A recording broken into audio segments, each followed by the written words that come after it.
Good afternoon, Benoît. Good afternoon, Delphine. Thank you for joining us to share news of key developments at Legrand. 2019 was another year of continued growth for the group. What can you tell us about it? That's right. Legrand continued to strengthen its model, built on two growth drivers and its CSR roadmap.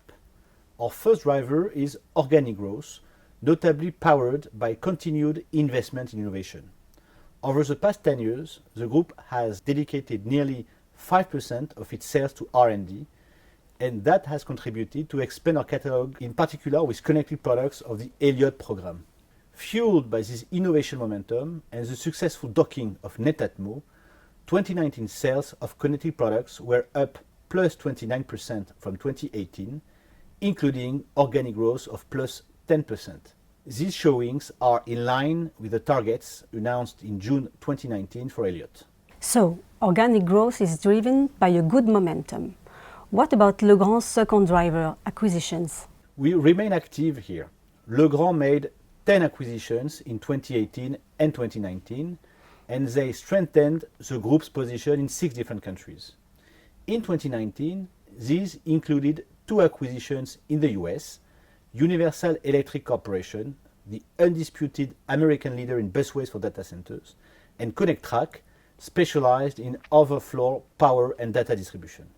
In China, we also acquired Jobo Smartech, the Chinese leader in connected hotel room management solutions. Legrand also pursued an ambitious strategy of profitable and sustainable growth. Can you update us on that? At Legrand, we are committed to meeting the demands of sustainable development. In May 2019, we thus published our 4th roadmap, covering the 3 years from 2019 to 2021.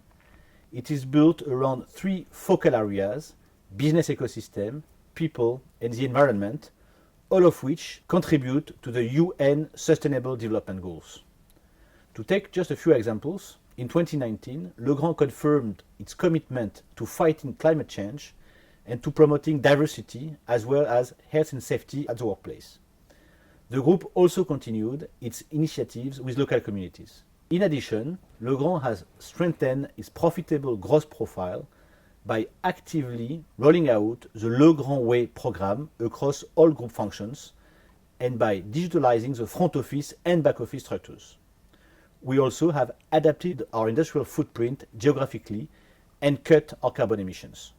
It's clear that Legrand is engaged in a sustained growth policy, and there were many good showings in 2019.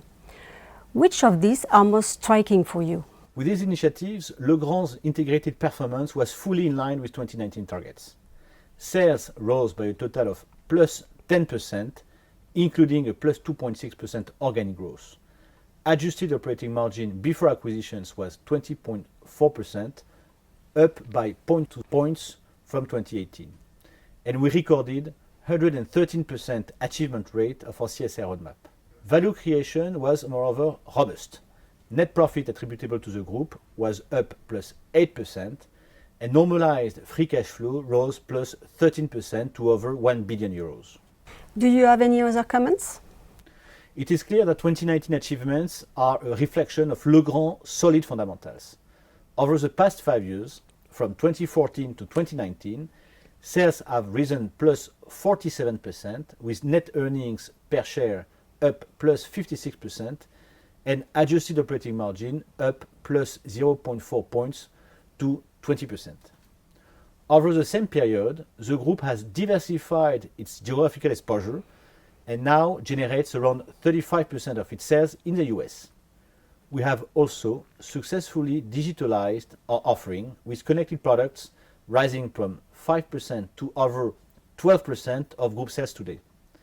And thanks to the product we sold from 2014 to 2019, our customers avoided consuming the equivalent of 7 million tons of CO2. In all, these achievements show very clearly that our model is sound and can adapt quickly. Thank you, Benoît, for sharing your insight on 2019 events and on the momentum driving Legrand's growth. My pleasure, Delphine. Thank you.